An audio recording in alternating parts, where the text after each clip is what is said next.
Alrighty, well, this is officially episode 11 of the Kings Creek podcast, and I'm so excited for today because we not only have a really awesome guest for you, we have a stand-in for Jesse, and that is the one and only Melissa Strickland, the brains behind Kings Creek Apparel. Not entirely true, but 100% true. She's the one that actually, if you talk to anyone around here, they know she's the one that runs the business. That's generally how it works. Yeah. So, well, awesome. Alrighty, well, let me introduce you. We have Mr. Justin Wheelon. Justin Wheelon, if I'm not mistaken, you have 25 Emmys to your name, which is, that's insane in and of itself. Writer, producer, director, actor, just an all-around interesting guy. Just one peruse on your Instagram and someone's going to be like, this is the life. This is crazy. That's Instagram. Yeah. Well, thank you for coming on the show, man. Thanks. Of course. Why don't we start with just a little bit about yourself? What was growing up like? Where are you from originally? What was your childhood like? So I was born in Augusta, but brought home to Aiken, so I never quite know where I'm. You know, what do you say? Is it where you're born or where you grew up? You know, yeah. So I grew up in Aiken, live in Aiken now, and loved it. I mean, it was a great childhood. I mean, I had great parents, great brother. I mean, it just really was I was born in 87, so I kind of was a 90s kid, which was, I'd say, like the last generation where you didn't like have all the internet and phone stuff. Oh, I mean, for sure. We had it. I was born in 87 too. Yeah. So, you know, we really did play all day and that was it. So, video game, you know, I was Nintendo 64 and just all the... Were you a Sega guy? Did you ever have a Sega? My brother had one, so I think I remember playing Sonic the Hedgehog and stuff like that. So I have a 10-year age gap between my sister and I. Yeah. So she was 87 or 86, I think. And I kind of got all the hand-me-down stuff. So I had the Sega. I got all the 90s hip-hop and rap and all that stuff. So I'm more of a 90s baby than I am a 2000s kid. So I cherish that. But yeah, just played sports, played golf, played anything, and it was a great childhood. Yeah. What was Aiken like? Maybe you can answer this too, Melissa. What is Aiken like 20 years ago? Are you from Aiken? No, just from the area. I feel like everyone kind of knows what the area is like at least. Aiken's still small compared to Augusta, but it was obviously smaller in the terms of, I mean, imagine like a Columbia County or something 20 years ago. So, now I'd say it's got everything we need. It doesn't have the big mall like Augusta, but it's got all the stores. So I travel so much, so I go to the big places all the time that it's actually really nice to come back to Aiken. So I love Aiken. Yeah. It's so beautiful. It's not even a hidden gem, but it's almost a hidden gem. Kinda, yeah. It's a hot take. Aiken has better restaurants than... I don't disagree with that. This side of the river. Yeah. There are some stellar restaurants out there. Yeah, for sure. And they got a bunch of new ones. I think my wife and I are going to Macaluso's. Have any of y'all been there? Yeah, that's a great Italian place. It's like real. They make their own noodles and stuff. So. And I think he's from New York, Michael, originally, which is cool. So, yeah. It's definitely... Stop by the alley and like go to the tap room and stuff before. Oh, yeah. For sure. I can't believe. So, were you into horses at all? That's what when I think of Aiken now, I think of just Horse Haven. No, I mean that's definitely its history, and it's still super prominent. But I grew up on a polo field. Our backyard was like bumped up to a polo field, so I did grow up with polo and horses, basically in the backyard. So I didn't think it was that strange because that's all I knew. But now it's kind of unique, just thinking that was the backyard. So. Yeah, yeah. So you played golf your whole life? Yeah, I started actually the day Tiger won the Masters in '97. I was 10, so I watched it with my dad, and then I just put on like a little red T-shirt, and then went out in the backyard and just started like chipping and stuff. And that was it. So how many golfers do you think he brought into the world? Millions. I mean, he's probably... No, I was having an argument at work with someone saying that he's probably the most influential athlete. For sure. But it's a toss-up because you have Jordan in there and like... Yeah, but no, you'd go Tiger. I went Tiger. I argued yeah. Tiger, but then when I heard the arguments for Jordan, I was like, it could be either one. No, I mean, I think, like you just said, I think Tiger completely shifted golf from being a stuffy old white sport, country club sport to like a cool. I mean, now it's never been hotter, but he's still. I mean, it doesn't happen in a day. So I mean, he definitely was the catalyst to really making it what it is now, for sure. I mean, you think about he influenced all the cool guys that are out now, the Rorys and Tony Finau's and Brooks. All the cool guys now probably got into it because of Tiger. So, I mean, the effect he had in '97 is still showing today. So, yeah. That's so impressive. So you played, just from some limited research that I've done, you played a little bit of competitive golf. Mm-hmm. Did you not want to pursue a pro golf career? Yeah, I did. I actually turned pro and really just, I say we were on the state championship team and the all-region team and all the stuff, and I kind of got a big head thinking I was I was a good player, but there's a Grand Canyon size difference between a really good amateur and like even a bad professional. So I found out real quick how good those guys are. I mean, I would play incredible golf and shoot 67, 68, 66, maybe even a 64 a few times. And then they would shoot 62s. And I mean, I just couldn't compete. And that was on the lowest circuit there was. So these people just don't understand how good the PGA Tour players are. Yeah. I mean, think about this. They're playing the absolute hardest courses in the world, set up to the hardest conditions, and they still go out and shoot those scores. If they went and played Bartram Trail or, Westlake or something, I mean, not if they played any course there in the CSRA, I mean, they would shoot a 58. I mean, they're just so good. Yeah. Even when they're bad, they're really, really, really good. So I just found out how good they are. Mm-hmm. So Melissa, you grew up kind of around the same age, or you guys are the same age. Yeah. What was like the big takeaway from your generation here? To move? I mean, I would because say that's a lot the sentiment. Of people did. I mean, I didn't. I stayed here. I went to school here. I went to college here, and I stayed. And I got married right out of college. But yeah, a lot of people did move. I think that it was just kind of a small town. You wanted to get out, see the world, that kind of thing. And not that I didn't have a desire to do that. I just or wasn't interested in it. I think that just my life just took a different turn quicker. So, I only ask that because a lot of the sentiment I get from people. I'm not from here, Virginia. I'm from Rochester, New York, which is up on the Great Lakes.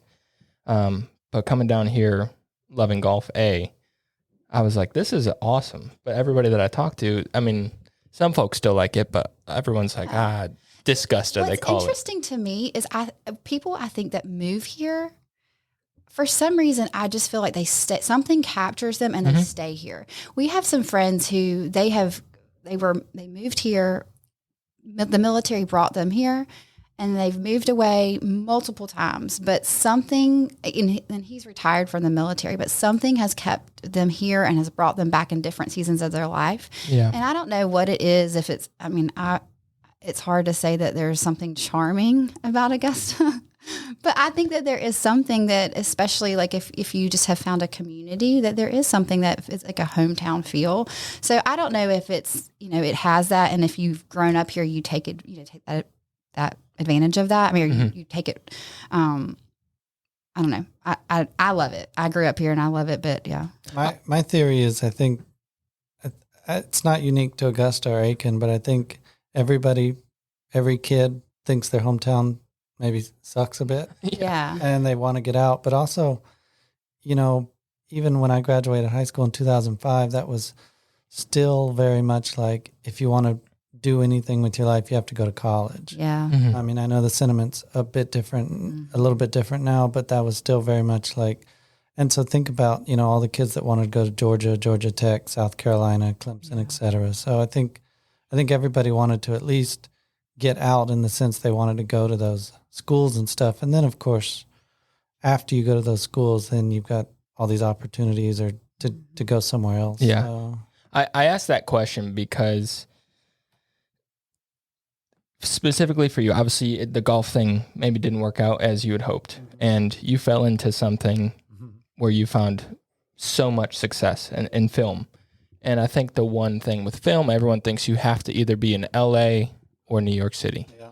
And that's not the case. And from the trends that I've seen, Georgia has become a hot spot for film. They do more in Atlanta than LA. Which is crazy to me.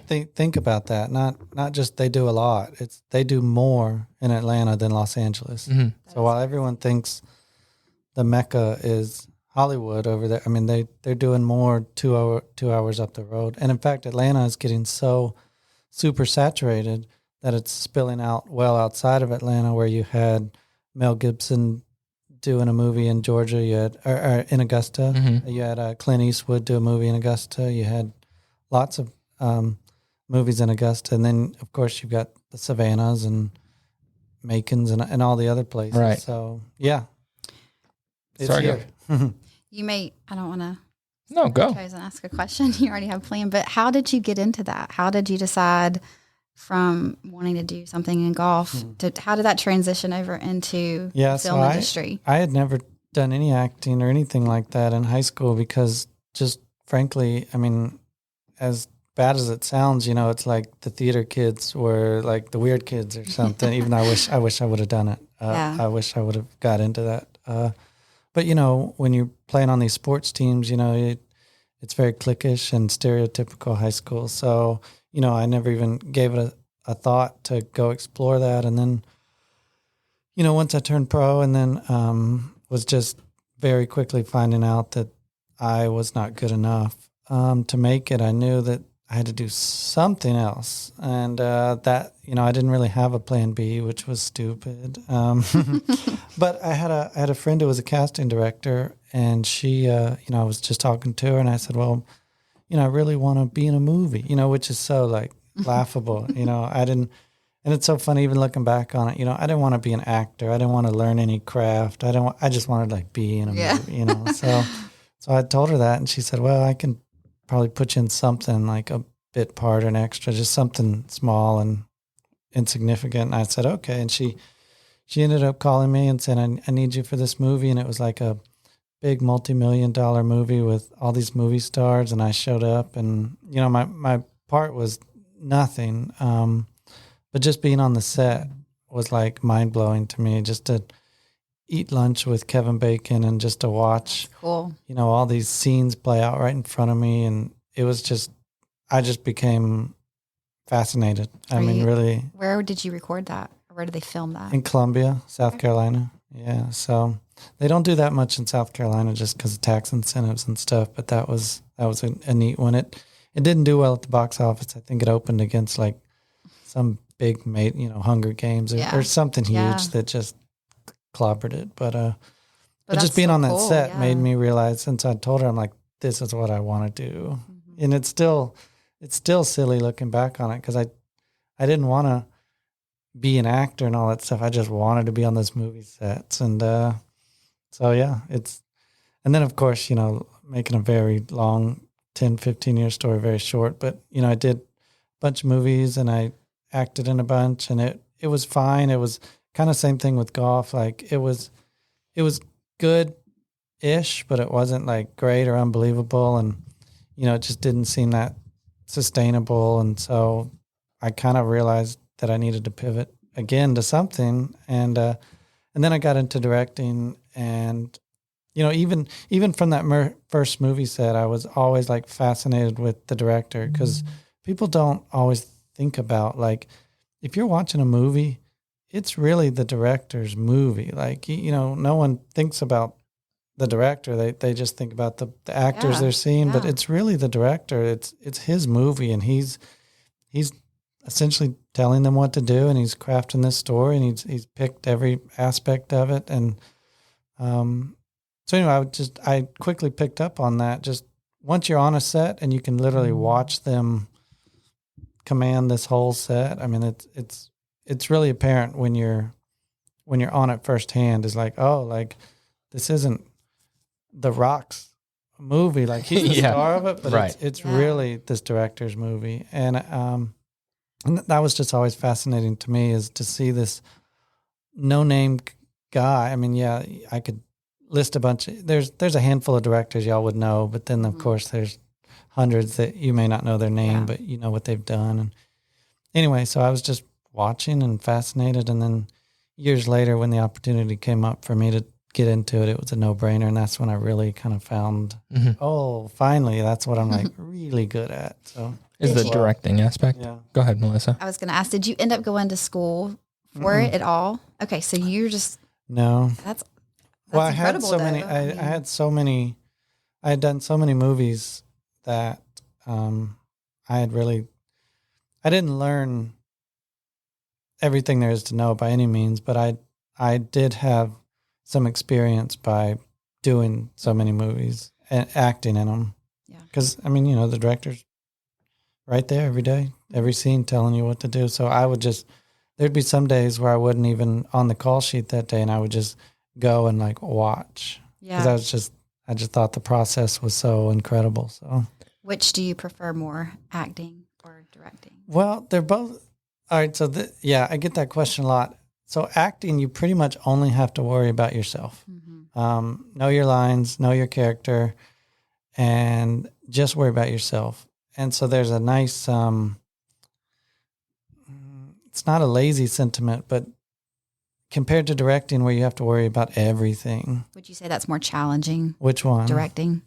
Yeah, I would say so. Not that there's nothing challenging about acting, but it's acting, you're just worried about yourself.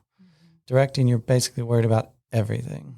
And you're getting hundreds of questions a day, and you have to make a decision, right? You know, whether it's this outfit or this outfit, what do you prefer? I mean, you just have to make a decision. So if you, for people who, get that kind of like paralysis analysis thing, they're toast, because that's all you're getting is just questions, and you have to make a call. You can't slow down the whole thing. So what movies were you in when you were acting? Is this list here accurate? No, not really. I was cut out of some of those. Because I was going to say there are some mega movies here. Yeah, no, I was cut out of some of those. So really, and it's so crazy because you can't really control that IMDb thing. I mean, the productions or agents, or they'll submit you, and then, 18 months later when the movie comes out and you go see it or something and you realize you're not in it, it's like, crap. So who makes the call if you're in it? Like, so from what I know, an editor, probably a director. So from what I know, the movie would be like, they'll shoot all of these scenes and then you may not know if you're in it or not. Like, especially if you're a lower level character or actor. Like, you'll go to the premiere and you'll be like, I didn't know that happened. Yeah, that's happened. There's is it maybe the Thin Red Line or something? There was a famous story about, I think it's Thin Red Line, where, I mean, like A-listers were cut out of that one and never knew it till they went to the premiere. Wow. Look it up. See, Thin Red Line, like people cut or something, just add actors cut. Yeah, so that's Mickey Rourke? Yeah, like Billy Bob Thornton? Gosh. Oh my gosh. Yeah, so I mean, it's like, look, it says Adrian Brody went from the lead to like only 2 lines of dialogue. Wow. And that's A-listers, and that's people who do all the scenes. Like, if I'm just in one scene or something, it's, well, let me put it like this. So those big movies like the Iron Man 3s and stuff, they will shoot, they have so many multi-millions of dollars. They'll shoot a lot of like extra scenes and stuff. And then when they start testing them for test audiences, audiences may say, oh, I didn't like that scene, or I didn't get it, or it's not needed, whatever. Because the first cut might be 3 or 4 hours long, and they've got to get it down to 90, 100 something minutes. So there's a lot of movie that gets cut for the big movies, because they just have the money to do that. But you get these like indie movies where every shot matters. I was just in New York last week, and I was eating dinner with J.K. Simmons, who won the Oscar for Whiplash.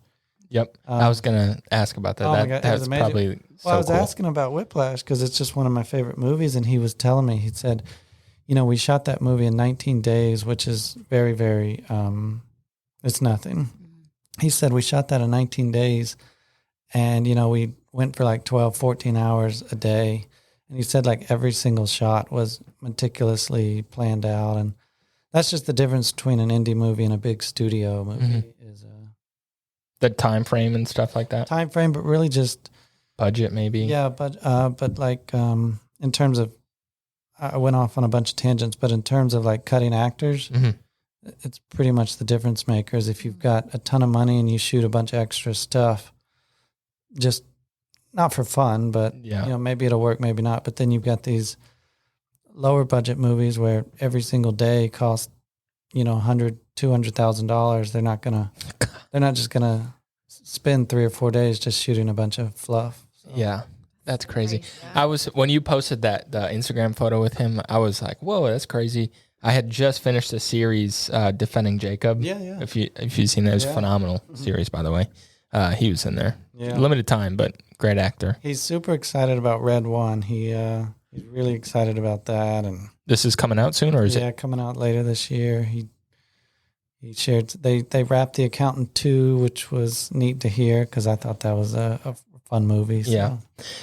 I guess this is kind of off on a little bit of a tangent. I find myself like series that I'll really like, or movies that I really like, where you want a sequel, but there's just, I don't know, like no interest or something. Severance is an example on Apple TV. Oh, they're already. Oh, I thought they stopped doing that one. Or maybe it's Silo. I don't know. One of those. Yeah. Apple TV has like some really good series that just came out. I'm watching that Presumed Innocence right now, which is fantastic. I gotta watch that one. Yeah. It looks good. Sorry, little bit of a tangent there, but I get so sucked into those. The question though? I don't even know where I was going now. I think that's good.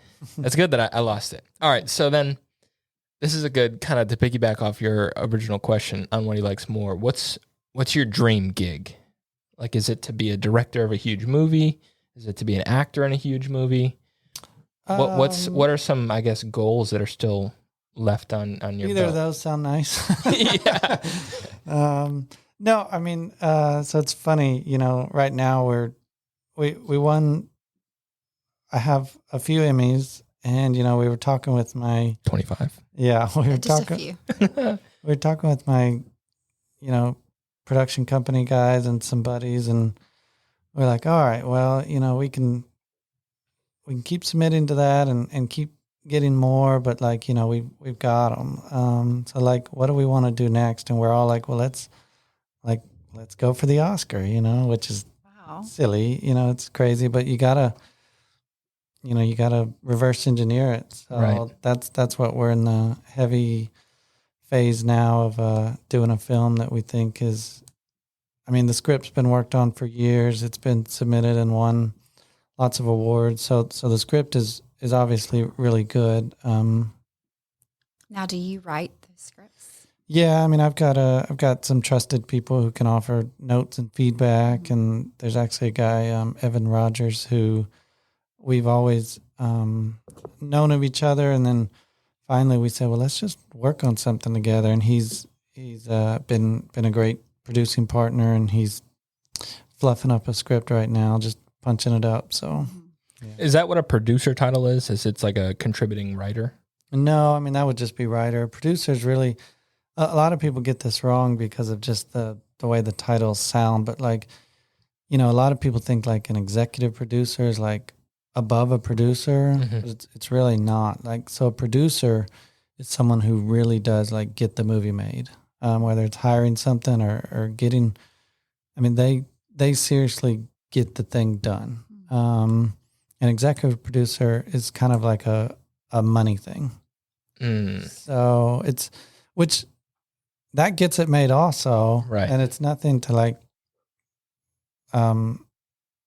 it's not bad in any way, but a producer does like a lot of the legwork. An executive producer puts up the money, which of course has to happen pretty much before the producer in a way. Yeah. So, yeah. Especially at $100,000 a day or whatever you were saying. The low. And that's a low end, which is... Do you ever like just pause and stop and think like, what is this life that I'm living? Like, do you think that because you have had so many accomplishments and yeah. I mean, last week, like I said, I was in New York and,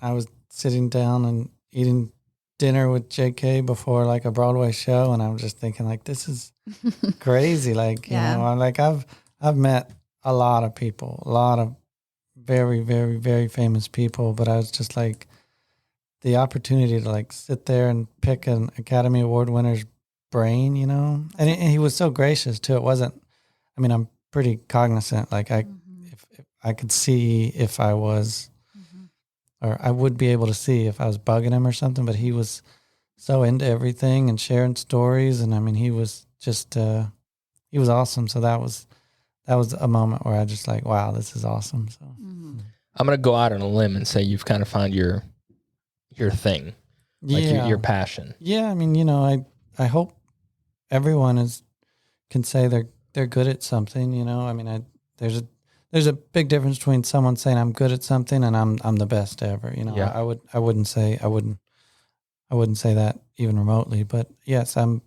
very good at it. I'd love to get your take on this poem. I heard this a couple days ago. Let me know if you've heard it before, but it goes, "The master in the art of living makes little distinction between his work and his play, his labor and his leisure, his mind and his body, his information and his recreation, his love and his religion. He hardly knows which is which. He simply pursues his vision of excellence at whatever he does, leaving others to decide whether he is working or playing. To him, he's always doing both." That's awesome. I'd love to know what your big takeaway. Like, do you feel like you're in that? Oh, I love that because, I'll post on social a lot. And like, so, I may go down to, like I was in this golf tournament down at Sawgrass and, like from everyone else's, you can't tell an entire story through Instagram, a picture here, a picture there that doesn't give any context, but it's so funny because this working or playing thing, I was down there and I didn't really have a meeting or anything lined up, but I knew I'm like, there's a lot of big movie stars here. There's a lot of big finance people here. I'm like, I'd be a fool not to network. And sure enough, ended up, there was one guy who I had in mind for a project and I'd never met him and I just went right up to him. His name's Chris Jackson. He was George Washington in Hamilton. And alrighty. So I went up to Chris and I'm like, hey, we don't know each other, but my name's Justin and I'm director and all this stuff. And we ended up talking and exchanging info. And then we ended up hanging out. He drove in. He said, if you're ever in New York, let me know. And so last week I said, hey, I'm here in New York. He drove in, parked, came to the hotel. And we ended up just hanging out and talking about a bunch of stuff. And so it's funny because the thing I take out of it, there's a lot of good like nuggets and lines in there, but working or playing and always doing both and having a blurred lines, that's exactly right. Because, I went down there to play golf, but I kind of had the mindset of like, oh, let me at least have a conversation. Yeah. And sure enough, it's already like bearing a lot of fruit and yielding a lot of cool stuff, even just after several meetings. And so, yeah, that's always happening. I always know in the back of my mind and not in a, not in a manipulative or what's the word? Like a like you're overly strategic, trying to capitalize on. Not in like, I mean, I always want a win-win. So, right. That in every scenario, that's kind of what I look for. And like I said, he, Chris saw what I was talking about, and he was really interested. And I think that there can be I think when you have a genuine, just you want to know somebody, I think sometimes things just naturally happen. Yeah. I mean, Jesse's, my husband's really good at that. And I always say, I think that's why he's so good at what he does. Because I think when you genuinely want to know people and you want to connect with people, whether it's through on a personal level or a business level, those lines blur a lot of times. And so I think that when there is that authenticity and just like, if something happens from it, great. If not, if it doesn't, that's okay too. Like, it's not like you're expecting or you're looking or you're seeking out something in return. You're right. I think people are pretty perceptive to, like, if somebody is has a lot of ulterior motive, and I know a lot of people like that too. Where, you know, I won't name names, but there's in our friend circle, there's definitely some people, not in the friend circle, but we know of people who we avoid because they don't care about us even remotely. They they want to know how it can benefit them and use them, and it's really transparent. So I think you're right. I think people are perceptive to that. Yeah, for sure. I agree. I mean, this podcast is kind of the fruit of that. Yeah. So I had a different podcast, and Jesse was one of my first guests, and we just kind of built a relationship. He's really kind of taken me under his wing and mentored me a little bit. Now I'm here doing a podcast. Sure it's a with win-win. them. Yeah, no one's getting. I don't know how much they're getting out of it. But we say the same thing. We're like, we just feel like no. I think that y'all are both equally. My dad told me, you know, when I was little, you know, he said it's like not what you know, but who you know, and of course, you think, well, that's not true, you know, or you almost don't want it to be true because it, and I know it's the truth is somewhere in between, but I mean, I swear I've probably gotten more jobs from friends and people I've met than my actual like agents in Los Angeles. So it is true whether you want it to be or not. Yeah, I agree. Listen up, agents, get Justin some work. Man. I have a question. I do feel like this might be a little of a cliche question, but there's reason to ask. We have a young man who is local to the area and is really interested in this industry. And he approached us as a business to do some things and to work. And he made a comment to us. He was like, I had y'all on my list after I had really kind of, I guess, perfected his craft. And we were like, no, like we want, you know, we, just because I know when we started this business, Jesse and I did not know what in the heck we were doing. And, but there were a lot of people who gave us opportunities, who gave us a chance. And, I think Jesse's really good at that and just trying to being mindful of that. So when he came to us, he was like, Jesse said, yeah, we would love for you, you know, just to work with us and do some things. And so all of that to say, what would you tell somebody coming into this industry? Like, what did you learn when you were younger that you were like, man, I'm so thankful for this person, or looking back, or what would you say to this person getting into this industry? Yeah, well, definitely to your point. I'm glad y'all told him that because no one is ever going to be, there's never like a perfect time. Right. I mean, it's like whether you want to have kids or get married or something. I mean, it's almost like there's never a perfect time. There may be something better than another, but I feel like so many people, they wait for the perfect time and it will never come. Right. So to that, I was going to say kid, I don't know how old he is, but to that guy's point, to his point, you know, or to y'all's point, really, he needs to just make stuff. And maybe it's terrible, you know, maybe it's not, but he can't, you know, make his second thing until he makes his first thing, and he can't make his 10th thing until he makes the 8th thing. You know what I mean? So he's got to get in there and make it and just learn. And I mean, you know, I if I look back at some of the very first stuff I did, I'm sure I would throw up.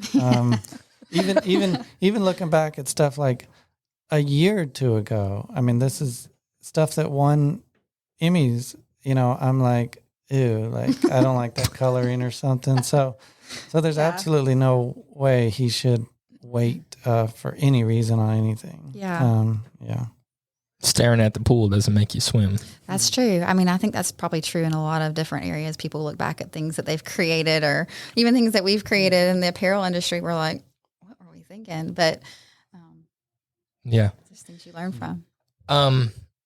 So you don't just do films. I mean, you do a lot of films and documentary stuff, but you do like ad work too, right? That's Oak Film Co. You guys do a lot of marketing-esque. I kind of joke whatever people want to pay for. But I mean, seriously though, But you've done 2 ads for Nike, which is incredible. More than that, but yeah. Oh, I just saw 2. So That's okay.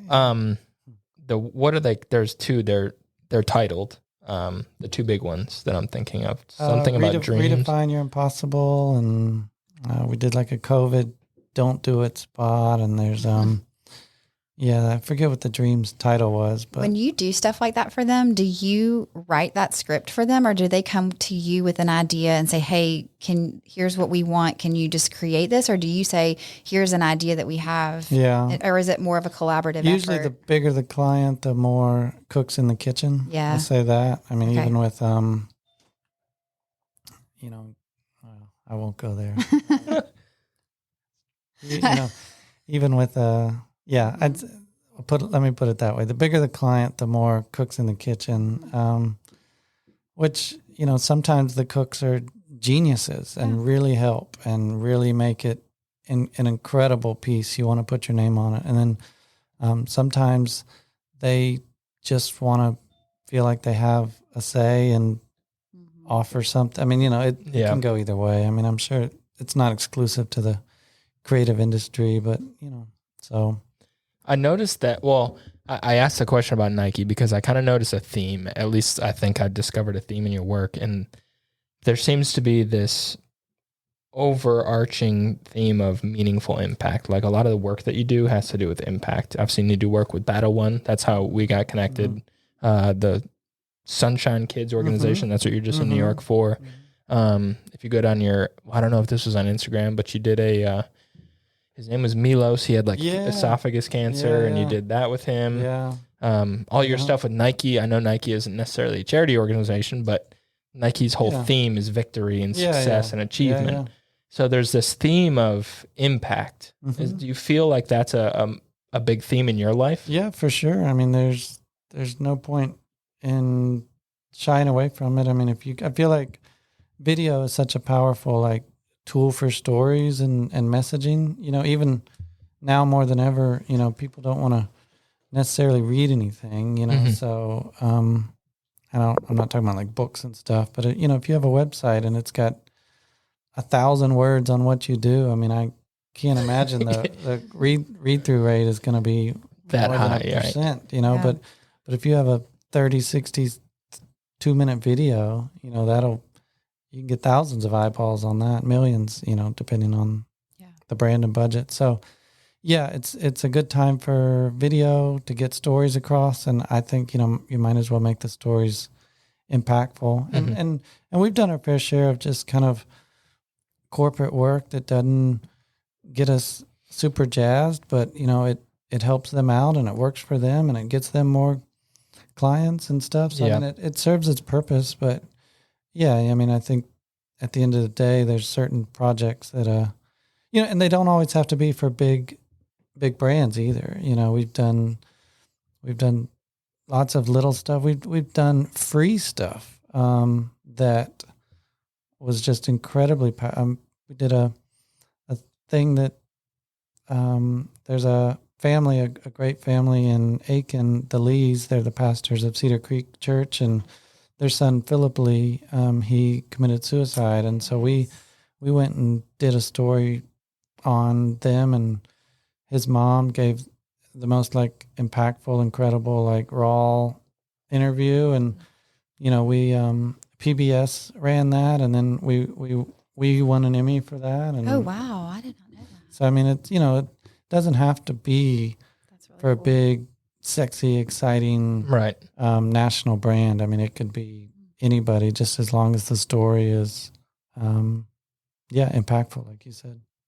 That's one thing. I think Ray Fulcher, his story is similar to when he said he heard Eric Church, and it conveyed an emotion into him, and that's what drove him to being an artist. Maybe similar to you, and seeing actors do their thing, and you're like, man, they evoke emotion in me. From just from watching. I love this. music too, and that's what I really gravitate towards too. Is that singer songwriter, because it just feels like they're telling a story and they mean it, most of the time. So so that's always, I guess, what I really gravitate to. I think that's something that I've recognized in my life. Obviously, I haven't found whatever craft that is, but I as a younger kid, I remember being I could feel like an emotion being evoked, but I'd stuff it down because I'm like, that's not the masculine thing. But now I'm like, I'll watch a movie and I'll start, break it down. Like, man, that's just so powerful. It'll change you essentially. So it's cool that, you do work that can elicit that type of emotion or a call to action for some people and inspiring people to chase their dreams. We just did a video for a, my brain's not working today. Like a foster home in Cedartown, Georgia. They're called Murphy Harps. And we did this really, really, really incredible video. And, there's a thing, you edit it and then you send it to them. And, you always hold your breath because we think it's really awesome. And then the worst thing is if someone replies and like, yeah, I don't know, I don't like it or something, it doesn't happen often. I was about to say, does that happen often? Not really. Yeah. It's happened before and it always stings. But anyway, we sent it to two kind of decision makers and one guy replied back immediately that he cried. And then the other guy who I was waiting on, kind of the big executive director guy, he got back to us and said that he cried and he goes, I'm going to show it to the board tonight. And he got back to us and said they cried. So wow, that is so fulfilling. It's so manipulative. I feel like Geppetto or something because you're pulling on everyone's heartstrings, but it's so fun because that's the goal. You're a storyteller. Yeah, I mean that's the goal is, and that's every show and movie you watch. I mean, there's moments where the people, the editors and directors and actors, their whole intention is to pull on your heartstrings or make you sad or scared or whatever, laugh, whatever emotion they want you to feel. That's the whole point, is to try to make you feel it. So yeah. Do you feel that you're better making some people feel certain types of emotions? Like obviously a comedian is going to make people laugh more than they're going to make someone weep. Yeah. So what's funny is a sad and weep, not in real life. I think everybody does, but I feel like I'm very funny in real life. But comedy is very hard to pull off. I think people think drama and other things are harder to pull off. Comedy is really the hardest thing to pull off. But to actually answer your question, I think I'm most good at the drama. Just really like inspirational drama. Yeah, just making you, because the goal for this thing, obviously, was to make people feel something where, they're going to have a big gala and they're going to ask for donations, as every nonprofit does that exists. So our goal was to make people in the room, feel something. Because that's everybody says, I don't know whether it's some famous director everyone's heard of, they said the worst thing you can be is boring. That's the worst thing you can do is just not make you feel anything. So what would you say is your favorite project or I guess favorite project that you've ever done? I know there's a long list, but do you have a favorite? There's so many for different reasons. I was going to say this too. Yeah. The caveat, I guess, maybe to narrow that down.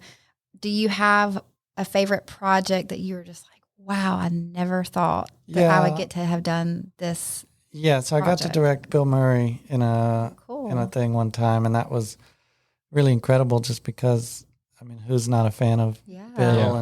And so I got picked to direct this thing. And, what people don't realize is Bill doesn't work like that much, and then when he does work, it's always with like Wes Anderson or George Clooney directing. So I got to direct him in this. It's a big deal. Yeah, so it was super fun, and I got to write this script, and it's funny because there's a lot of stories I could share from that, but I won't share all of them. But even like the day he shows up to the set, and I had sent the script in advance, but he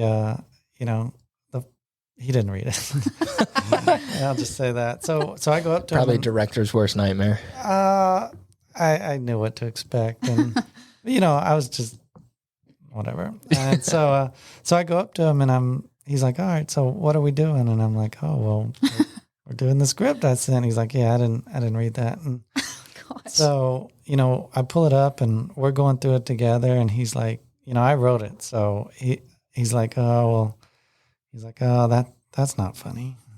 Gosh. He's like, that's not funny. And then he's like, ooh, that's funny. I'm like, yes. Yeah. Was he serious? He's serious, but he wasn't being a jerk. He's like, a he genius. legit didn't think it was serious. Like, he like cut it. I think he's being he's being real in his critique of it. Yeah, but yeah. And I don't mind that. I mean, I didn't take it as he's bullying me or anything. I mean, he's a genius, and I wouldn't presume to. I think that we need more of that, honestly, in today's world, to be able to take that criticism, because some people get their feelings hurt really easily when it can be very constructive sometimes to your. Oh yeah, absolutely. That's one of my favorite rules. Jordan Peterson's book, 12 Rules for Life. Have you ever read it? No. One of the rules is, I guess it's like a suggestion, but it's always presume the person you're talking to knows something you don't. Yeah. So it's good to go into things like that, saying like, I wrote it. I'm going to feel good about it, but be able to take that. Yeah. And he's got how many years of experience, and you might want to take some of that stuff. I don't know. Yeah, I think that's brilliant. That's cool. All right, so I want to go into. We've kind of talked about your work. What's like the play side? What do you do in your free time? Assuming you have any free time, what are you doing? I watch a lot. I do. I've got a home theater, which is really sick. And is it all right? So let's walk through the setup. What do you got in there? I mean, it's got the paint a picture theater for us. Recliner chairs, and it's blacked out 100%, and it's got the lighting and the big screen and the sound system, and it's got some signed movie posters from different projects and different props and stuff from movies. It's awesome. That's so cool. Yeah, That is cool. So I do watch a lot. I mean, I probably watch something every day almost. Yeah. Are you more of a movie person? Are you more of a series person? Both. Yeah. I mean, TV has gotten so, the lines are so blurred now. Even TV is kind of a weird word because streaming, so like you were talking about Severance and all the shows on Apple TV. I mean, you think about it, those are full on like movies. Just super long movies, essentially. I mean, definitely when you put them all together. But when you're watching like an hour-long episode, I mean, they spent $10 million on that, $5 million. I mean, it's a legit like full-on production. So, it's not the days of the Roseanne or whatever the sitcom is. It's all on like 30 minutes with 15 minutes of commercial break type thing. I mean, that's not around anymore. I mean, and it hasn't been for a while. You got like Grey's Anatomy and Walking Dead. I mean, they were. Yeah. So yeah, I'll watch stuff. If I don't do that, I do play golf a lot. Mm-hmm. I spend time with my girlfriend and dog, and fixing up the house. I bought like it's a new house, so there's not much to do other than just, it's very like builder grade, like white walls and stuff. So painting and doing accent walls and just making it like changing out basic lighting and stuff. Right. So been doing that over the last year, which is fun to really kind of make it cool. Yeah. So. What's your favorite course in the area that you play regularly? There's so many good ones. There's way too many good ones for sure. Well, I've played every single one of them, including the biggies. And they're all just awesome. I mean, really. I don't know.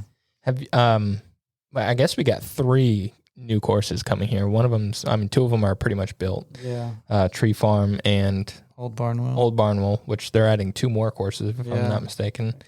And then we got Cypress Shoals, I think it's called. That's Tom Watson's course. Yeah. That's going to be crazy. Insane. This is like a golf mecca. This is, which is awesome. Again, coming out of New York, I was like, I can't believe I'm living here. This is insane. You got places around the country like Pinehurst and Bandon Dunes and all these little like hubs that just have a ton of nice courses. Yeah. And even outside of those new ones, there's still like Palmetto and Sage and Champions Retreat and stuff. Right. So there's call it 5 or 6 really high end courses that you could probably kind of get on if you know somebody. That's the key. Minus the the biggie in the middle. But yeah, I mean, it is a new little hub. What's your golf brand of choice for clubs? I'm actually sponsored by a company called Sub 70 out of Chicago. They all right, so that explains. I was with Jesse. Yeah. And we were going through an Instagram because I was like showing him, hey, we're getting this guy on the pod. And we saw the Sub 70 Grove wedge. Yeah. And he looked at me, he said, this dude knows somebody. Yeah. And I was like, that's great. So you're sponsored by Sub 70. That's cool. Yeah. So the whole bat, do they do, they do irons? 14 clubs. They do driver too? Yeah. Oh, I didn't know that. Yeah. I'm kind of out of the golf loop. I don't play as much as I wish I did, man. But they're great. To this part of the conversation. Sorry. Jesse's gonna be missed. Yeah, but anyway, so that's cool. But the free time question. So you do golf, you watch a lot, spend time with the wife. What kind of dog do you have?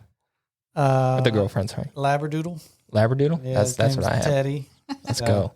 He's a little person. Yeah. Is it super curly hair? Yeah, a little bit. I got, man, out of the litter, our dog is the only one that got like the straight wavy. Oh, I can't even picture that. I know it's not. It looks more like everyone who sees her, like, oh, is that a wired hair Griffon or something? You ever think they're like a little person sitting there? Yeah. Like the side eye they'll give you, and they're the way they'll stand on their legs and stuff. Especially like at night when I'm watching TV or something, she'll go on her back. Yeah. And just start snoring. Yeah. Like then she'll look at you and you'll be like, come on, man. Yeah. Quiet it up. Yeah. I'm going to get in trouble turning the volume up. So, alrighty. Well, I want to do a section where we just kind of go through your Instagram because you have honestly one of the coolest Instagrams I see.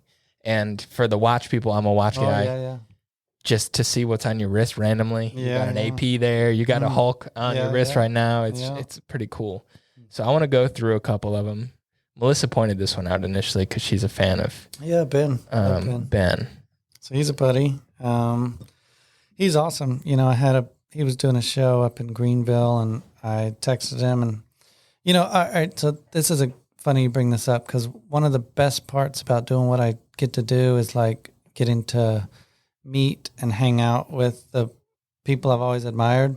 But kind of the ancillary benefit of that is to bring in friends to get to do it because I get to do it so often.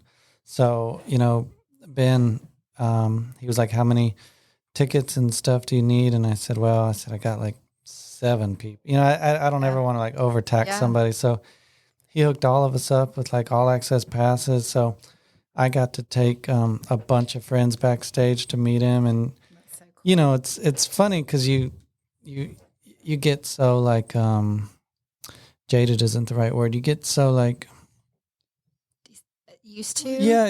You get used to it. Desensitized. Desensitized a little bit. Yeah. I mean, the thrill or the coolness of it. Yeah. So when I get to do it a lot, it becomes, and eventually, I'm sure you can figure out where I'm going with this. They really are just people. Mm-hmm. I mean, whether that's any big star, they're just people. And so eventually you start to just see them as just people, but then you forget that your friends are big fans and they would love to meet them and hang out with them and stuff. So yeah, those are fun moments just to get to take friends to hang out with the people that they've always admired. Yeah. I saw him in Athens at the Georgia Theater. Yeah. It's been a few years, but I loved it. It was great. He's an awesome guy. Yeah. So Kings Creek is like super connected in the country music world. Mm-hmm. So I saw the Cole Swindell. Have you guys done anything with Cole? I know Jesse knows him. Yeah, Jesse, he plays in that golf tournament. Yeah, the Blue Otter thing. Yeah. Still, I get to miss that one this year. I'm sad about that. All right, so where was the one? You have one with a boxer. I don't know how far down that is. Canelo Alvarez? Yeah. Yeah. And you're punching him. It looks like you're about to punch him. Right. He's where did it go? I don't know. He punches so fast. And he's so, again, it's the difference between a pro and an amateur in golf in the sense that, if I tried to punch you as fast as I could, but just make contact with like the tip of your nose or something, it'd be a disaster. You know what I mean? Yeah. He can do that. So he can punch so fast you don't even know what's going on, and he can like just hit like a millimeter of your face, and it's the craziest thing. You let him do that? Yeah, I mean, Did it hurt? No. He's like, no. I mean, it would just barely make contact, it's not going to hurt. That's very trusting of you. Well, it's a win-win situation because if you get knocked out by Canelo, he's one of the few people that says that.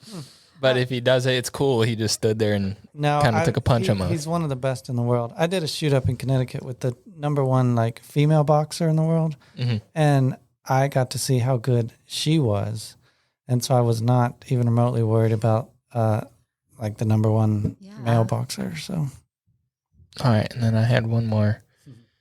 It was this one right here.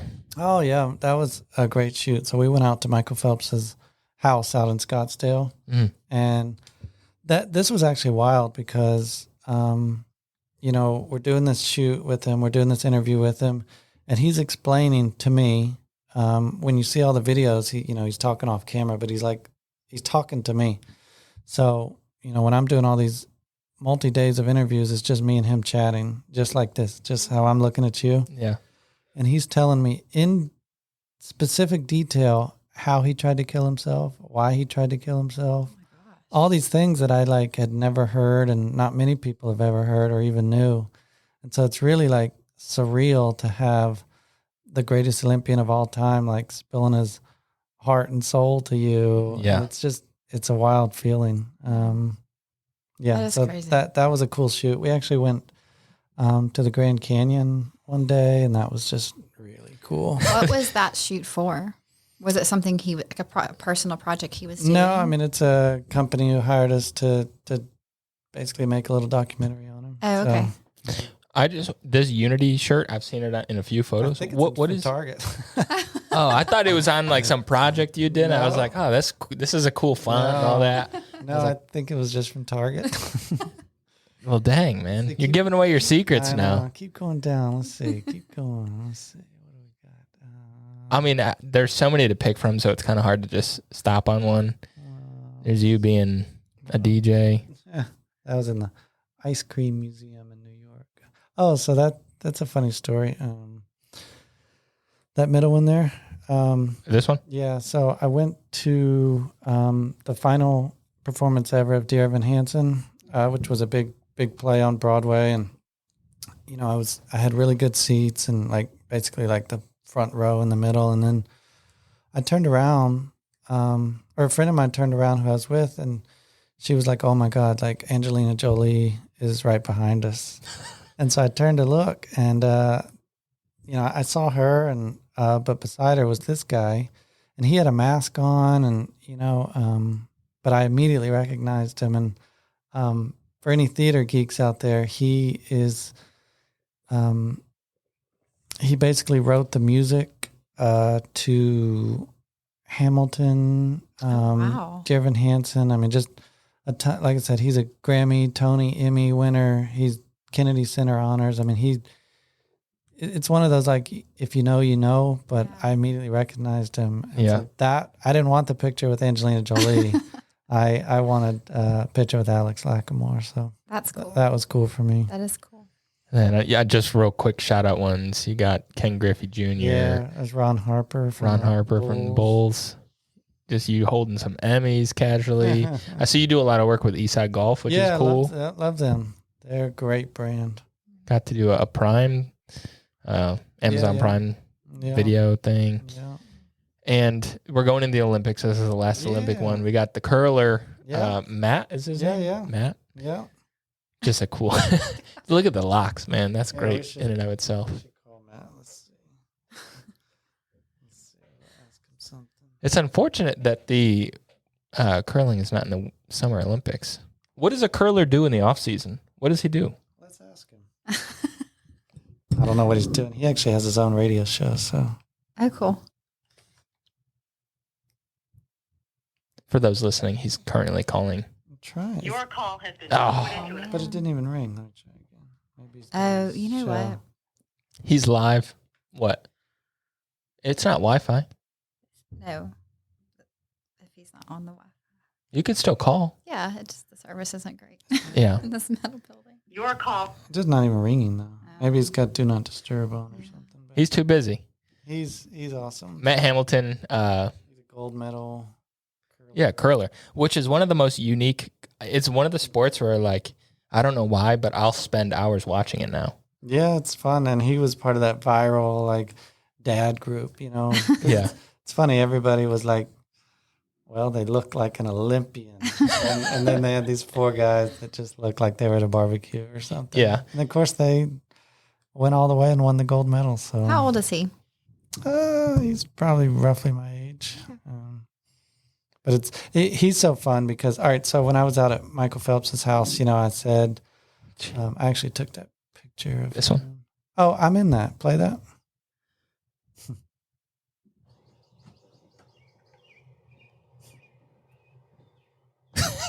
All right, for those listening, Matt uses his Olympic gold medal as a ball marker.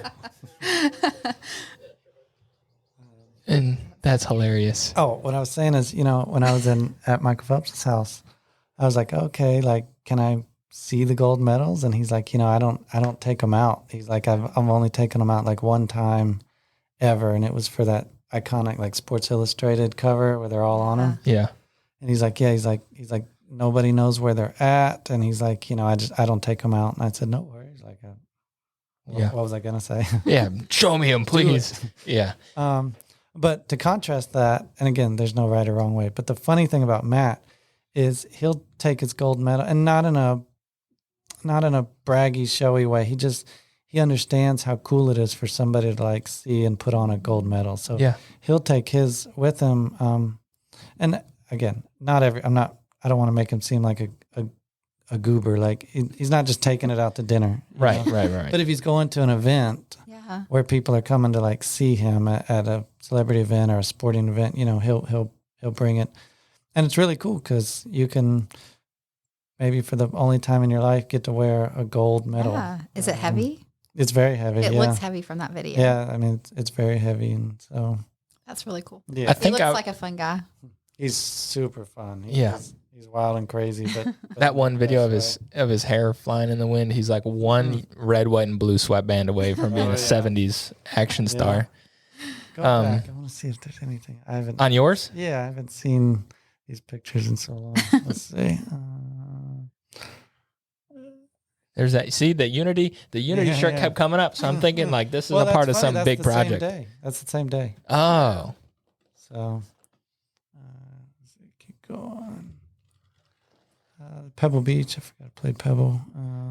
Shout out Tudor. That was at Kisner's event. I think there's a picture with Kisner in there. The foreplay guys. Yeah, Gary player. Some Grove pictures, Scotty Scheffler. We're just combing over these, and these are insane photos, by the way, for people listening. There's you with Matt with the gold medal on. Yeah. I think this was my hot take. I'd rather see a gold medal than any like sports trophy, I think, personally. I think so too. It's more rare in a sense. Is there anybody that you've met that you've had to work with? I got a photo, same photo. Bert? Yeah. Oh. Backstage too. That just like let you down, that was like not enjoyable? Not really. I mean, there's been some people that were borderline jerks or something, but also I do give them a lot of leeway because, you know,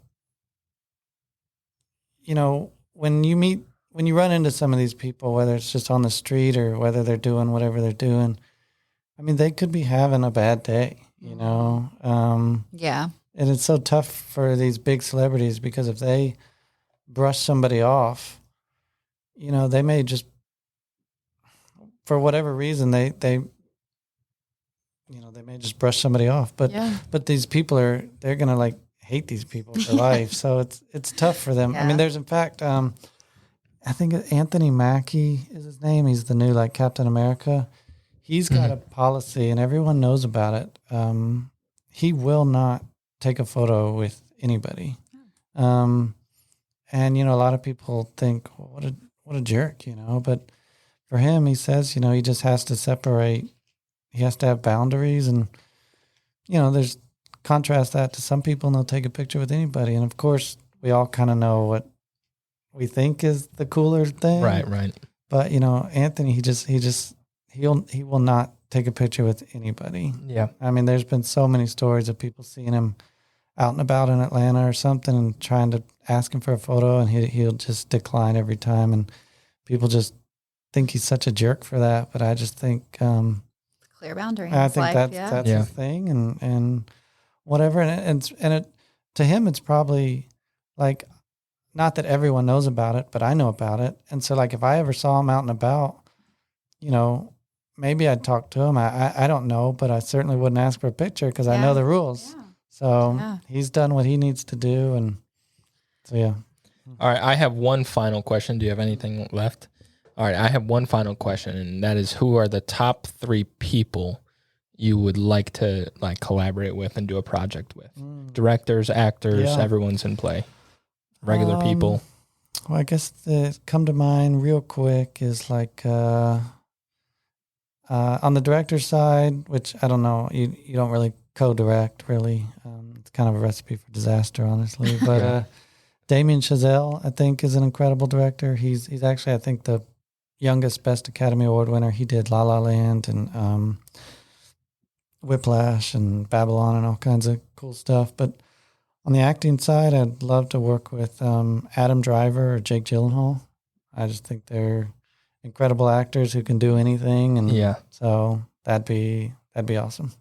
That's so cool. I did get to work with Jake Gyllenhaal as an actor in a movie, and he was so kind and awesome. So, you know, I really became I was always a fan of his work, but then I became, you know, a super fan once I got to work with him, and he was just as awesome as you would want him to be. So that'd be cool to get to direct him one day. Yeah, that's so cool.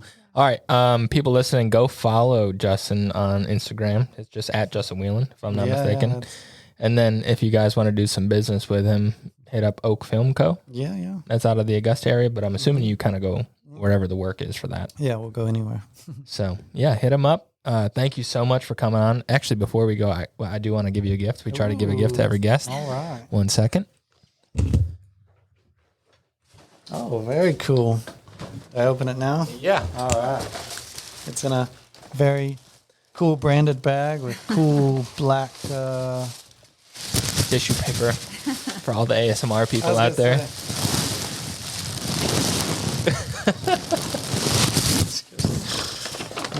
Ooh, nice. Ooh. This looks like y'all's like premium line or something. That's you want to describe it? No, you go ahead. That's a brand new, they call that the Medal of Honor hat. That's awesome. So they have different colorways. If you want a different color, we can show you. It's a very sleek, like navy performance hat, but it's got a really cool, like copper metal emblem on the front. That's small. Good job. Yeah. Super good. Yeah. But that's their design hat. The golf course. Brand new. Yeah, it's phenomenal. Super lightweight. I don't know. Are y'all like this where if you get a really nice hat, you're kind of like apprehensive to wear it on the golf course? 100%. And they just throw them around like they're hotcakes, and I'm still not at that point yet. Well, if I had a warehouse full, I'd wear it. But I mean, you know, it's like you wear it. If I wore it for 20 minutes outside right now, it would be wet. Yeah. And then those rings. How do you? All right, y'all are the apparel experts. What's the best way to get rid of that? I told them they need to do. I told them they need to do a video on this because honestly, I get that question. Though, I'm probably not. We're probably not the right people to ask. Two options here that Jesse will probably say. I hope Number one, buy a duplicate. Yeah, buy another one. No, he has these sweatbands sometimes. For other hats, he used to put in them. There you go. But if you would never know looking at that. That's what that is. If you look inside of this one right there, it's a little bit more, it is more of an elastic feel, but it's a little bit nicer and it kind of absorbs a little bit more than the traditional like trucker style. But people have said you can put them in a dishwasher. Yeah. We haven't done it, but I hear people say it works and it keeps its form. I'm sure on Amazon you can get a $3 hat mold. Yeah, maybe. Yeah. Clip, so you know. I guess let us know, people. If y'all but you guys, to that end, real quick, I know we keep going on here, but on the more trucker style hats that they have, that you guys inserted a liner on the inside to kind of help mitigate some of that sweat. Mm-hmm. So it might show, but you got to wear it for a couple of days. Like you got to really be picking out that thing. Really, I'll just need to stop sweating. That's the solution. I'm not like a terrible sweater, but when it's 98 and feels like 107 and the humidity's 98%. It's like nobody has a chance. Maybe just save it for the springtime or the fall. Feels like or just at nighttime. Yeah, or nighttime. Going somewhere. Well, cool. Alrighty, Justin, thank you so much. Look forward to maybe we can get out in the course and play some golf sometime. Cool. Thank you. Across the county got on mouthy about his daddy's new Camaro, and it was all gas. No way I could have known that back tire. All right, guys, that's a wrap. Thank you so much for listening. If you would please leave us a review and a rating, that is how we get the word out about this podcast. And lastly, go check us out at Kings Creek Apparel. Thank you.